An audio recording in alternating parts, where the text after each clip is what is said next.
ನಮಸ್ಕಾರ ಸ್ನೇಹಿತರೆ. ಇವತ್ತಿನ ಒಂದು ಪ್ರಮುಖ ಕರೆಂಟ್ ಅಫೇರ್ಸ್‌ಗೆ ಸಂಬಂಧಿಸಿದಂತ ಸಂಪೂರ್ಣ ಮಾಹಿತಿಯನ್ನು ಇವತ್ತಿನ ಒಂದು ವಿಡಿಯೋದಲ್ಲಿ ನೋಡ್ಕೊಳ್ಳೋಣ. ಹಾಗಾದ್ರೆ ಬನ್ನಿ ಸ್ನೇಹಿತರೆ ಶುರು ಮಾಡೋಣ. ಮೊದಲನೇ ಒಂದು ಪ್ರಶ್ನೆ ರಫ್ತು ಪ್ರಮಾಣದಲ್ಲಿ ಕರ್ನಾಟಕದ ಒಂದು ಸ್ಥಾನದ ಬಗ್ಗೆ ನ್ಯೂಸಲ್ಲಿ ಬಂದಿತ್ತು. ಪ್ಲೇ ಗ್ಲೋಕಲ್ ವರದಿಯ ಪ್ರಕಾರ ಭಾರತದ ಒಟ್ಟು ರಫ್ತು ಪ್ರಮಾಣದಲ್ಲಿ ಕರ್ನಾಟಕದ ಸ್ಥಾನವೆಷ್ಟು ಅಂತ ಕೊಟ್ಟಿದ್ದಾರೆ. ಕರ್ನಾಟಕದ ಸ್ಥಾನವೆಷ್ಟು ಈ ಒಂದು ವರದಿಯಲ್ಲಿ. ಓಕೆ. ಇತ್ತೀಚೆಗೆ ಒಂದು ಬಿಡುಗಡೆ ಆದಂತ ವರದಿಯಲ್ಲಿ ಕರ್ನಾಟಕದ ಸ್ಥಾನವೆಷ್ಟು ಅಂತ ಕೇಳ್ಯಾರ ಇಲ್ಲಿ. ಈ ಒಂದು ಪ್ರಶ್ನೆ ಸರಿಯಾದ ಉತ್ತರ 4ನೇ ಸ್ಥಾನವನ್ನು ಕರ್ನಾಟಕ ಪಡೆದುಕೊಂಡಿದೆ ನೋಡ್ರಿ. ಗ್ಲೋಕಲ್ ವರದಿಯ ಪ್ರಕಾರ ಭಾರತ ಒಟ್ಟು ರಫ್ತು ಪ್ರಮಾಣದಲ್ಲಿ ಕರ್ನಾಟಕ ಸ್ಥಾನ 4ನೇ ಸ್ಥಾನವಾಗಿದೆ. ಪ್ಲೇ ಗ್ಲೋಕಲ್ ಅಧ್ಯಯನ ವರದಿ ಪ್ರಕಾರ ಭಾರತ ಒಟ್ಟು ರಫ್ತು ಪ್ರಮಾಣದಲ್ಲಿ ಗುಜರಾತ್ ಏನಪ್ಪಾ ಅಂತಂದ್ರೆ ಮೊದಲ ಸ್ಥಾನ ಪಡೆದುಕೊಂಡಿದೆ ನೋಡಿ.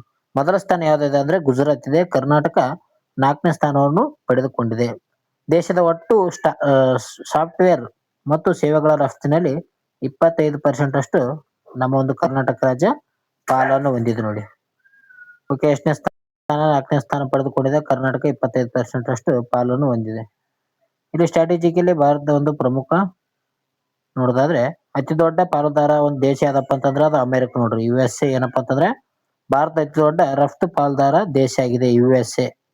ಪ್ರಮುಖ ಉತ್ಪನ್ನಗಳು ನೋಡೋದಾದ್ರೆ ಭಾರತದಿಂದ ಅತಿ ಹೆಚ್ಚು ರಫ್ತಾಗುವ ಪ್ರಮುಖ ಉತ್ಪನ್ನ ಯಾವ್ದಂದ್ರೆ ಅದು ಪೆಟ್ರೋಲಿಯಂ ಉತ್ಪನ್ನಗಳು ಭಾರತದಿಂದ ಹೆಚ್ಚಾಗಿ ರಫ್ತಾಗ್ತಾವ. ನೆಕ್ಸ್ಟ್ ಸಮುದ್ರ ಮಂಥನ್ ಯೋಜನೆ ನೋಡ್ರಿ. ಇದು ಕೂಡ ಪ್ರಮುಖವಾದಂತ ಒಂದು ಯೋಜನೆ. ಕೇಂದ್ರ ಸರ್ಕಾರವು ಇತ್ತೀಚೆಗೆ ಪ್ರಾರಂಭಿಸಿದಂತ ಸಮುದ್ರ ಮಂಥನ್ ಯೋಜನೆಯು ಪ್ರಮುಖ ಉದ್ದೇಶ ಏನಂತ ಕೊಟ್ಟಿದ್ದಾರೆ. ಈ ಒಂದು ಸಮುದ್ರ ಮಂಥನ್ ಯೋಜನೆ ನೋಡ್ರಿ ಪೊಲೀಸ್ ಕಾನ್ಸ್ಟೇಬಲ್ ಪರೀಕ್ಷೆಯಲ್ಲಿ ಸಾಕ್ಷರತೆ ಹೊಂದಿರುವಂತ ಇತ್ತೀಚೆಗೆ ಒಂದು ಯಾವ್ದು ಸಿಕ್ಕಿಂ ಯಾವ್ದಂತ ಕೊಟ್ಟಿದ್ರು. ಅದು ಯಾವ್ದಪ್ಪ ಅಂತಂದ್ರೆ ಉಲ್ಲಾಸ್ ನೋಡಿ. ಇದ್ರ ಬಗ್ಗೆ ಕೂಡ ನೀವು ಹೇಳಿದ್ದೆ ನಾನು ಒಂದು ವಿಡಿಯೋದಲ್ಲಿ ಹೇಳಿರ್ಬೇಕು ನೋಡ್ರಿ. ಉಲ್ಲಾಸ್ ಯೋಜನೆ ಅಡಿಯಲ್ಲಿ ಏನ್ ಮಾಡಿದ್ರಪ್ಪ ಅಂತಂದ್ರೆ ಅದು ಸಿಕ್ಕಿಂ ರಾಜ್ಯ ಆ ಒಂದು ಸ್ಥಾನವನ್ನು ಪಡೆದುಕೊಂಡಿದೆ ಸಾಕ್ಷರತೆಯಲ್ಲಿ. ಇದೇ ರೀತಿಯಾಗಿ ನೋಡ್ರಿ ಈಗ ಸಮುದ್ರ ಮಂಥನ್ ಅಂತ ಬಂದಿದೆ. ಇದರ ಒಂದು ಪ್ರಮುಖ ಉದ್ದೇಶ ಏನಂತ ಕೊಟ್ಟಿದ್ದಾರೆ. ಸಮುದ್ರ ಮಂಥನ್ ನಾಳೆ ಪರೀಕ್ಷೆಯಲ್ಲಿ ಕೇಳಿದ್ರು ಕೂಡ ಕೇಳಬಹುದು. ಸಮುದ್ರ ಮಂಥನ್ ಯಾವ್ದಕ್ಕಾಗಿ ಅದರ ಪ್ರಮುಖ ಉದ್ದೇಶ ಅಂತ ಕೊಟ್ಟಿದ್ದಾರೆ. ಇದಕ್ಕೆ ಸರಿಯಾದ ಉತ್ತರ ಏನಪ್ಪಾ ಅಂತಂದ್ರೆ ಸಮುದ್ರದಲ್ಲಿ ತೈಲ ಮತ್ತು ಅನಿಲಗಳ ಪತ್ತೆ ಮಾಡುವುದು ಇದರ ಒಂದು ಪ್ರಮುಖ ಉದ್ದೇಶವಾಗಿದೆ. ಈ ಒಂದು ಸಮುದ್ರ ಮಂಥನ್ ಉದ್ದೇಶ ಅಂದ್ರೆ ಸಮುದ್ರಗಳಲ್ಲಿ ತೈಲ ಬಾವಿಗಳನ್ನು ಪತ್ತೆ ಮಾಡುವುದು ಇದರ ಒಂದು ಉದ್ದೇಶ ಇದೆ ನೋಡ್ರಿ. ಸಮುದ್ರದಲ್ಲಿ ತೈಲ ಮತ್ತು ಅನಿಲಗಳ ಪತ್ತೆ ಮಾಡುವುದು ಯಾವ್ದಂದ್ರೆ ಸಮುದ್ರ ಮಂಥನ ಯೋಜನೆಯ ಪ್ರಮುಖ ಉದ್ದೇಶ ಇದೆ ನೋಡ್ರಿ. ಜುಲೈ 31ರಂದು ಕೇಂದ್ರ ಸರ್ಕಾರವು ಸಮುದ್ರ ಮಂಥನ್ ಎಂಬ ಒಂದು ಹೊಸ ಯೋಜನೆಯನ್ನು ಅಧಿಕೃತವಾಗಿ ಪ್ರಾರಂಭ ಮಾಡಿದ್ದಾವೆ. ಸಮುದ್ರ ಮಂಥನ್ ಯಾವುದಕ್ಕೆ ಸಂಬಂಧಿಸಿದೆ? ಸಮುದ್ರದಲ್ಲಿ ತೈಲ ಮತ್ತು ಅನಿಲಗಳ ಪತ್ತೆ ಮಾಡುವುದು ಇದರ ಒಂದು ಪ್ರಮುಖ ಆದಂತ ಉದ್ದೇಶ ಆಗಿರುತ್ತೆ ನೋಡ್ರಿ. ಆಳ ಸಮುದ್ರದಲ್ಲಿ ತೈಲ ಮತ್ತು ನೈಸರ್ಗಿಕ ಅನಿಲ ನಿಕ್ಷೇಪಗಳನ್ನು ಪತ್ತೆ ಹಚ್ಚುವುದು ಇದರ ಒಂದು ಪ್ರಮುಖ ಗುರಿಯಾಗಿದೆ. ಆಯಿಲ್ ಅಂಡ್ ನ್ಯಾಚುರಲ್ ಗ್ಯಾಸ್ ಇದು ದೇಶದ ಇಂಧನ ಸ್ವಾವಲಂಬನೆಗೆ ಮಹತ್ವದ ಹೆಜ್ಜೆಯಾಗಿದೆ ಅಂತ ಹೇಳಬಹುದು. ಸಮುದ್ರ ಮಂಥನ್ ಸ್ಟ್ರಾಟಜಿಯಲ್ಲಿ ಪ್ರಮುಖವಾದಂತ ಭಾರತ ತೈಲ ನಿಕ್ಷೇಪ ಯಾವ್ದಪ್ಪ ಅಂತಂದ್ರೆ ಅದು ಅತ್ಯಂತ ಹಳೆಯ ತೈಲ ಬಾವಿ ಅದು ದಿಗ್ಬಾಯಿ ನೋಡಿ. ಇದು ಅಸ್ಸಾಂ ರಾಜ್ಯದಲ್ಲಿ ಕಂಡು ಬರ್ತ ನೋಡ್ರಿ. ಭಾರತ ಅತ್ಯಂತ ಹಳೆಯ ವಾಣಿಜ್ಯ ತೈಲ ಬಾವಿ ಯಾವ್ದಂದ್ರೆ ಅದು ಅಸ್ಸಾಂನ ದಿಗ್ಬಾಯಿ. ಇದು 1901ರಲ್ಲಿ ಪ್ರಾರಂಭ ಮಾಡ್ತಾರ. ಅತಿ ದೊಡ್ಡ ಕೇಂದ್ರ ಅಂದ್ರೆ ಭಾರತದಲ್ಲಿ ಅತಿ ದೊಡ್ಡ ಕಚ್ಚಾ ತೈಲ ಉತ್ಪಾದನಾ ಕೇಂದ್ರ ಯಾವ್ದಪ್ಪ ಅಂತಂದ್ರೆ ಮಹಾರಾಷ್ಟ್ರದ ಒಂದು ಬಾಂಬೆ ಹೈ ಆಗಿದೆ ನೋಡಿ. ಮಹಾರಾಷ್ಟ್ರದ ಬಾಂಬೆ ಅತ್ಯಂತ ದೊಡ್ಡ ತೈಲ ಉತ್ಪಾದನಾ ಕೇಂದ್ರ ಆಗಿದೆ. ನೆಕ್ಸ್ಟ್ PM ಕಿಸಾನ್ ಯೋಜನೆಗೆ ಸಂಬಂಧಿಸಿದ ನೋಡಿ. ಕೇಂದ್ರದ ಸಚಿವ ಸಂಪುಟವು PM ಕಿಸಾನ್ ಸಮ್ಮಾನ್ ನಿಧಿ ಯೋಜನೆಯನ್ನು ಮುಂದಿನ ಎಷ್ಟು ವರ್ಷಗಳ ಕಾಲ ವಿಸ್ತರಿಸಲು ನಿರ್ಧಾರ ಮಾಡಿದೆ ಅಂತ ಕೊಟ್ಟಿದ್ದಾರೆ. PM ಕಿಸಾನ್ ಪ್ರಧಾನಮಂತ್ರಿ ಕಿಸಾನ್ ಯೋಜನೆ ಯಾವ್ದಕ್ಕಪ್ಪ ಸಂಬಂಧಿಸಿದ ಅಂದ್ರೆ ರೈತರಿಗೆ ಪರಿಹಾರ ನಿಧಿಯನ್ನು ನೀಡೋಕೆ ಈ ಒಂದು ಯೋಜನೆ ಸಂಬಂಧಿಸಿದ ನೋಡಿ. ಇದನ್ನು ಮುಂದೆ ಇನ್ನೂ 5 ವರ್ಷಗಳ ಕಾಲ ಎಕ್ಸ್ಟೆಂಡ್ ಮಾಡಿದ್ದಾರೆ. ಇದಕ್ಕೆ ಸರಿಯಾದ ಉತ್ತರ ಯಾವುದು? 5 ವರ್ಷಗಳ ಕಾಲ ವಿಸ್ತರಿಸಿದ್ದಾರೆ ನೋಡ್ರಿ. 5 ವರ್ಷ ರೈತರಿಗೆ ನಿರಂತರ ಆರ್ಥಿಕ ನೆರವು ನೀಡುವ ಉದ್ದೇಶದಿಂದ ಈ ಒಂದು ಯೋಜನೆಯನ್ನು ಮುಂದಿನ 5 ವರ್ಷಗಳ ಕಾಲ ವಿಸ್ತರಣೆ ಮಾಡಿದ್ದಾರೆ ನೋಡ್ರಿ. ಈ ಒಂದು ಯೋಜನೆ ಅಡಿಯಲ್ಲಿ ಅರ್ಹ ಅಭ್ಯರ್ಥಿಗಳು ಏನ್ ಮಾಡ್ತಾರಪ್ಪ ಅಂತಂದ್ರೆ ವಾರ್ಷಿಕವಾಗಿ 6,000 ರೂಪಾಯಿ ನೀಡುತ್ತಾರೆ. ಅಂದ್ರೆ 6,000 ಏನಪ್ಪಾ ಅಂತಂದ್ರೆ 3 ಕಂತುಗಳಲ್ಲಿ ನೀಡ್ತಾರ ನೋಡ್ರಿ. ಅಂದ್ರೆ 4 ತಿಂಗಳಿಗೊಮ್ಮೆ 2,000 ರೂಪಾಯಿ ಹಾಕ್ತಾರ. 12 ತಿಂಗಳಿಗೆ ಟೋಟಲ್ ಆಗಿ 2,000 ರೂಪಾಯಿ ಆಗುತ್ತೆ ನೋಡ್ರಿ. ಈ ರೀತಿಯಾಗಿ ಏನಂದ್ರೆ ಇನ್ನು 5 ವರ್ಷಗಳ ಕಾಲ ವಿಸ್ತರಣೆ ಮಾಡ್ಬೇಕಂತ ಹಾಕಿಕೊಂಡಿದ್ದಾರೆ. ಈ ಯೋಜನೆ ಯಾವಾಗ ಪ್ರಾರಂಭ ಆಯ್ತಪ್ಪ ಅಂತಂದ್ರೆ 2019 ಫೆಬ್ರವರಿ 24ರಂದು ಈ ಒಂದು ಯೋಜನೆ ಪ್ರಾರಂಭ ಆಗ್ತದ. ಇದು ಉತ್ತರ ಪ್ರದೇಶದ ಒಂದು ಗೋರಖ್ಪುರದಲ್ಲಿ ಉದ್ಘಾಟನೆ ಮಾಡೋ ಮೂಲಕ ಪ್ರಾರಂಭಗೊಳಿಸ್ತಾರ. ಉತ್ತರ ಪ್ರದೇಶದ ಒಂದು ಗೋರಖ್ಪುರ್ ನೋಡ್ರಿ 2019 ಫೆಬ್ರವರಿ 14ರಂದು PM ಕಿಸಾನ್ ಸಮ್ಮಾನ್ ಯೋಜನೆ. ಇದು 100% ಕೇಂದ್ರ ಸರ್ಕಾರದ ಅನುದಾನಿತ ಯೋಜನೆ ಐತಿ ನೋಡ್ರಿ. ಅಂದ್ರೆ 100% ಅಷ್ಟು ಅಮೌಂಟ್ ಯಾರು ಕೊಡ್ತಾರ? ಕೇಂದ್ರ ಸರ್ಕಾರನೇ ಕೊಡ್ತದೆ. ಇದರಲ್ಲಿ ಯಾವುದೇ ರೀತಿಯಾದಂತ ರಾಜ್ಯ ಮಿಕ್ಸ್ ಆಗೋದಿಲ್ಲ. ನೆಕ್ಸ್ಟ್, ಪಶ್ಚಿಮ ಘಟ್ಟಗಳ ಒಂದು ಸೂಕ್ಷ್ಮ ವಲಯ. ಪಶ್ಚಿಮ ಘಟ್ಟಗಳ ಪರಿಸರ ಸೂಕ್ಷ್ಮ ವಲಯ ಕುರಿತು ಕರಡು ಅಧಿಸೂಚನೆಯು ಯಾವ ಸಮಿತಿಯ ವರದಿಯನ್ನು ಆಧರಿಸಿದೆ ಅಂತ ಕೊಟ್ಟಿದ್ದಾರೆ. ಓಕೆ, ಇಲ್ಲಿ 2 ರೀತಿಯಾದಂತ ಒಂದು ಸಮಿತಿಗಳು ಬರ್ತಾವ. ಮಾಧವ್ ಗಾಡ್ಗಿಲ್ ಸಮಿತಿ, ಕಸ್ತೂರಿ ರಂಗನ್ ಸಮಿತಿ. ಇದರಲ್ಲಿ ಪರಿಸರ ಸೂಕ್ಷ್ಮ ವಲಯ ಎಂದು ಯಾವ ಒಂದು ವರದಿಯನ್ನು ಆಯ್ಕೆ ಮಾಡಿದಾರಂತ ನೋಡೋದಾದ್ರೆ ಸರಿಯಾದ ಉತ್ತರ ಆಪ್ಷನ್ಸ್ ಬಿ ನೋಡಿ, ಕಸ್ತೂರಿ ರಂಗನ್ ಸಮಿತಿ. ಓಕೆ, ಮೊದಲು ಮಾಧವ್ ಗಾಡ್ಗಿಲ್ ಸಮಿತಿ ಬರುತ್ತೆ ಈ 2010ರಲ್ಲಿ. ಈ ಒಂದು ಸಮಿತಿ ಏನ್ ಹೇಳತ್ತಪ್ಪ ಅಂತಂದ್ರೆ ಪಶ್ಚಿಮ ಘಟ್ಟದಲ್ಲಿರುವಂತ ಎಲ್ಲಾ ಒಂದು ಪ್ರದೇಶಗಳನ್ನು ಸೂಕ್ಷ್ಮ ಪ್ರದೇಶವೆಂದು ಘೋಷಣೆ ಮಾಡ್ಬೇಕಂತ ಹೇಳ್ತದ. ಆದ್ರೆ ಜನರು ಏನ್ ಮಾಡ್ತಾರೆ ಅಂದ್ರೆ ಈ ಒಂದು ವರದಿಯನ್ನು ತಿರಸ್ಕಾರ ಮಾಡ್ತಾರೆ. ಅದೇ ರೀತಿಯಾಗಿ ಬೇರೆ ಪಕ್ಕದ ರಾಜ್ಯಗಳು ಕೂಡ ಬೇಡ ಅಂತವ. ಮುಂದೆ ಬಂದಂತ ಕಸ್ತೂರಿ ರಂಗನ್ ಸಮಿತಿ ಏನಪ್ಪಾ ಅಂತಂದ್ರೆ ಈ ಒಂದು ಸಮಿತಿ 2012ರಲ್ಲಿ ತನ್ನ ವರದಿಯನ್ನು ನೀಡುತ್ತದೆ. ವರದಿಯ ಮೂಲಕ ಏನ್ ಹೇಳತ್ತಪ್ಪ ಅಂತಂದ್ರೆ 37% ಅಷ್ಟು ಪರಿಸರ ಸೂಕ್ಷ್ಮ ವಲಯನ್ನು ಆಯ್ಕೆ ಮಾಡಿಕೊಳ್ತದೆ. ಅದಕ್ಕಾಗಿ ಈ ಒಂದು ವರದಿಯನ್ನು ತಗೊಂತಾರ ಅಂತ ಹೇಳ್ಬೋದು. ಕಸ್ತೂರಿ ರಂಗನ್ ಸಮಿತಿ. ಕಸ್ತೂರಿ ರಂಗನ್ ವರದಿ ಏನಪ್ಪಾ ಅಂತಂದ್ರೆ ಆಧಾರದ ಮೇಲೆ 6 ರಾಜ್ಯಗಳು 56,825 ಚದರ ಕಿಲೋಮೀಟರ್ ಪ್ರದೇಶವನ್ನು ಪರಿಸರ ಸೂಕ್ಷ್ಮ ವಲಯ ಎಂದು ಘೋಷಣೆ ಮಾಡ್ತವ. ಓಕೆ, 56,825 6 ರಾಜ್ಯಗಳು. ಇದಕ್ಕೆ ಸಂಬಂಧಿಸಿದಂತೆ ಕೇಂದ್ರ ಸರ್ಕಾರವು ಇತ್ತೀಚೆಗೆ ಕರಡು ಅಧಿಸೂಚನೆ ಹೊರಡಿಸಿತ್ತು. ಅದಕ್ಕಾಗಿ ಇದು ನ್ಯೂಸ್ ಅಲ್ಲಿ ಇತ್ತು ನೋಡ್ರಿ.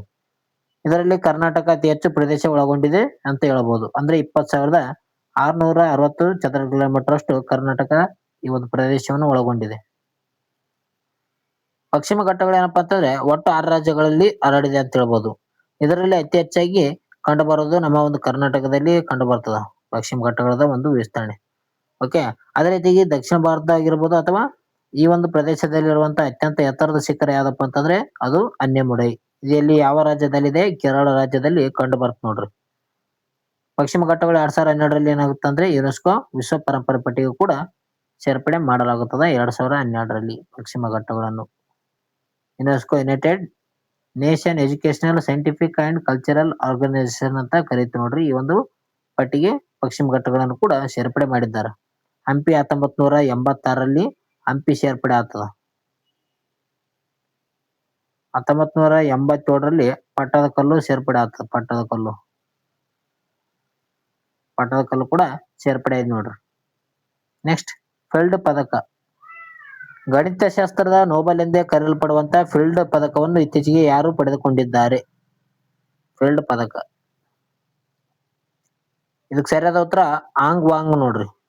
ಆಂಗ್ ವಾಂಗ್ ಅವರು ಈ ಒಂದು ಫೀಲ್ಡ್ ಪದಕವನ್ನು ಪಡೆದುಕೊಂಡಿದ್ದಾರೆ. ಆಂಗ್ ವಾಂಗ್ ಚೀನಾ ಮೂಲದ ಗಣಿತ ತಜ್ಞ ಆಗಿರುವಂತಹ ಆಂಗ್ ವಾಂಗ್ ಅವರಿಗೆ ಗಣಿತಶಾಸ್ತ್ರದ ಅತ್ಯುನ್ನತ ಪುರಸ್ಕಾರ ಒಲಿದಿದೆ ಅಂತ ಹೇಳ್ಬೋದು. ಗಣಿತ ಕ್ಷೇತ್ರದಲ್ಲಿ ನೀಡಲಾಗುವಂತಹ ಈ ಒಂದು ಪ್ರಶಸ್ತಿಯನ್ನು ಗಣಿತದ ನೋಬೆಲ್ ಎಂದೇ ಕರೆಯಲಾಗುತ್ತದೆ. ಯಾವುದು ಈ ಒಂದು ಪ್ರಶಸ್ತಿಯನ್ನು? ಫೀಲ್ಡ್ ಪ್ರಶಸ್ತಿ.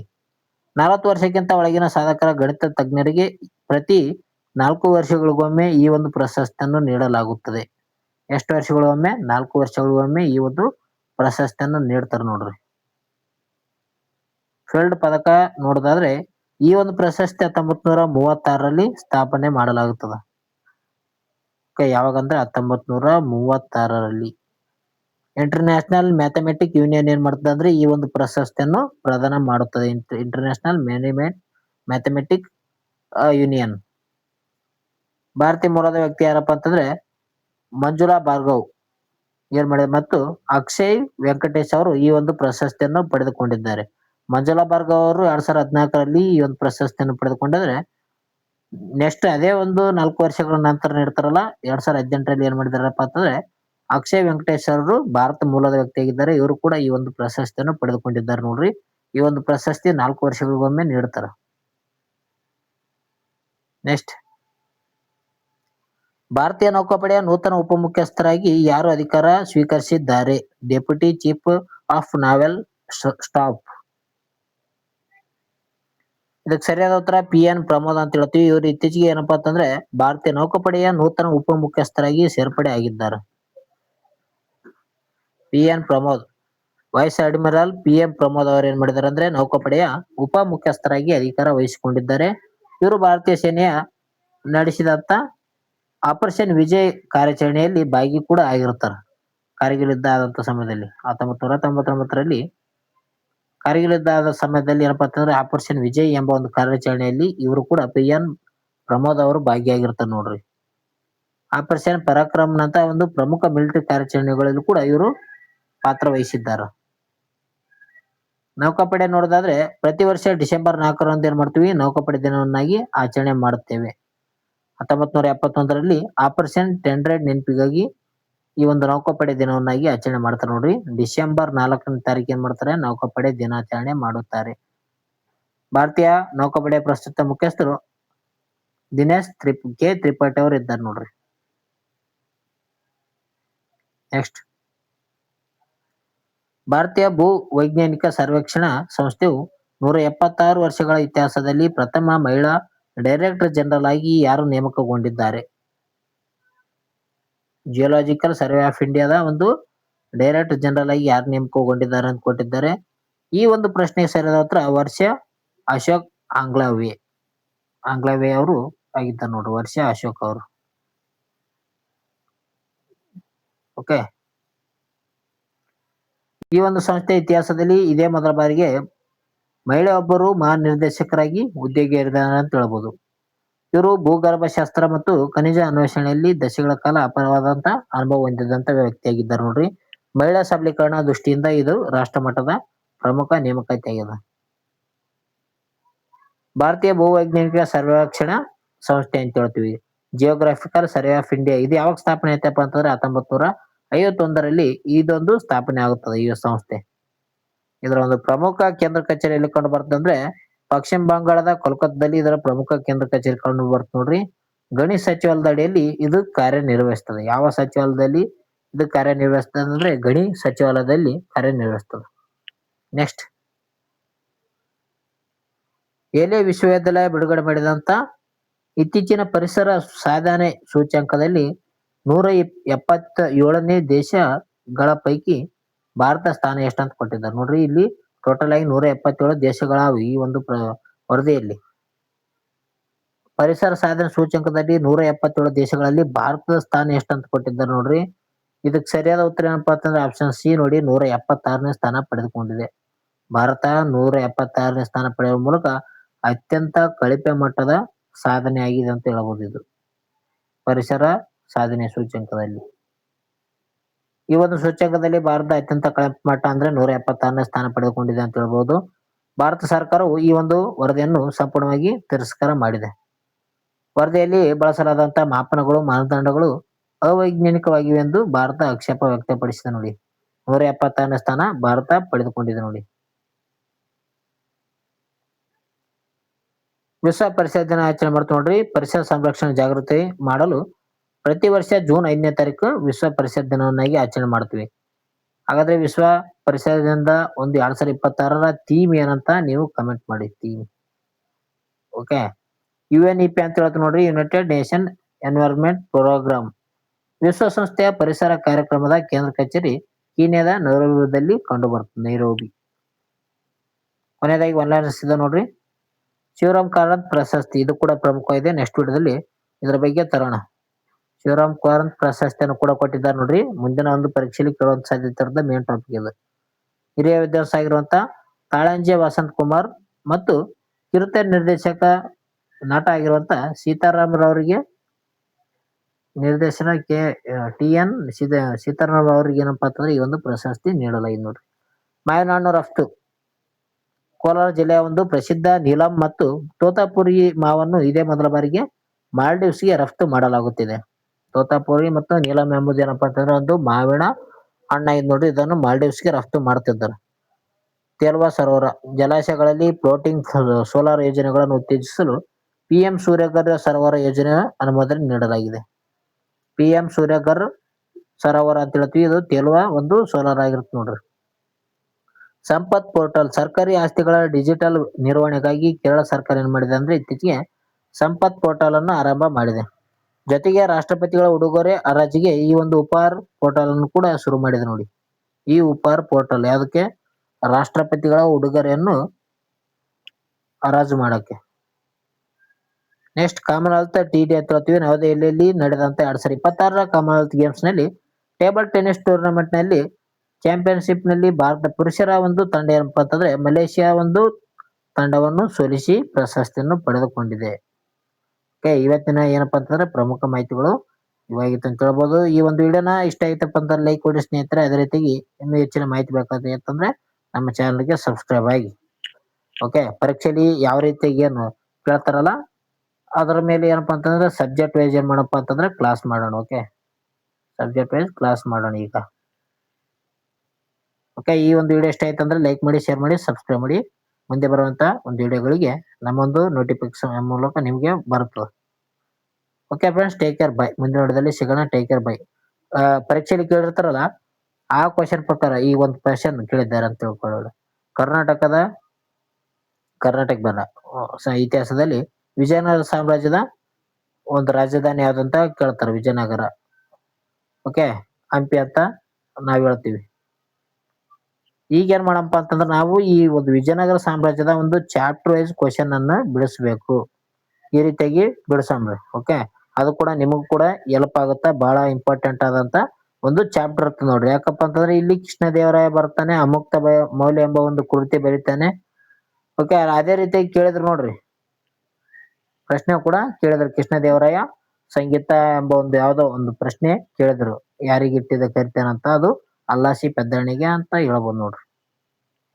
ಓಕೆ, ಈ ರೀತಿಯಾಗಿ ಮಾಡೋಣ. ಓಕೆ, ಭೂಗೋಳ ಶಾಸ್ತ್ರದಲ್ಲಿ ಏನಾದ್ರು ಭೂಕಂಪ ಬಗ್ಗೆ ಬಂದ್ರೆ, ಭೂಕಂಪದ ಕ್ವಶನ್ ಬಂದಿದ್ರೆ ಏನ್ ಮಾಡೋಣಪ್ಪ ಅಂತಂದ್ರೆ ನಾವು ಭೂಕಂಪಕ್ಕೆ ಸಂಬಂಧಿಸಿದಂತ ಚಾಪ್ಟರ್ ವೈಸ್ ಕ್ವಶನ್ ಅನ್ನು ಮಾಡೋಣ. ಓಕೆ, ಇಷ್ಟ ಆಯ್ತು ಅಂದ್ರೆ ಲೈಕ್ ಮಾಡಿ, ಶೇರ್ ಮಾಡಿ, ಸಬ್ಸ್ಕ್ರೈಬ್ ಮಾಡಿ. ಆದಷ್ಟು ಬೇಗ ಅದರ ಒಂದು ವಿಡಿಯೋಗಳನ್ನು ಕೂಡ ಹಾಕ್ತೀನಿ. ನೆಕ್ಸ್ಟ್ ವಿಡಿಯೋದಲ್ಲಿ ಸಿಗೋಣ. Take care, by.